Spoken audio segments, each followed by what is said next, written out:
సన్నగా గ్రైండ్ చేసుకొని పెట్టుకున్నానండి. ఈ విధంగా గ్రైండ్ చేసుకోవాలి సన్నగా. లడ్డూలు మెత్తగా వస్తాయండి, తిరగబెట్టగా కాకుండా. 1/2 kg గరకి అంటే రవ్వకి 1/2 kg షుగర్ అండి. దీన్ని కూడా మనం గ్రైండ్ చేసుకోవాలి. పచ్చి కొబ్బరి అండి ఇందులో వేసేసుకోవాలి. గ్రైండ్ పట్టుకోలేము, కొబ్బరికి గీరేట్ ఉంటుంది కదండి, దాంతో గీరుకున్నాము. ఈ విధంగా పంచుకున్న ఇలాచీ అండి వేసుకోవాలి. ఇందులో డ్రై ఫ్రూట్స్ లేకపోయినా పర్వాలేదండి, మనం ఈ విధంగా కూడా చేయొచ్చండి.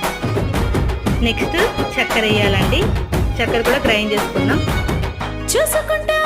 ఇందులో పాలు యాడ్ చేసుకోవాలి. ఇప్పుడు లడ్డు తయారు చేసుకున్నాం.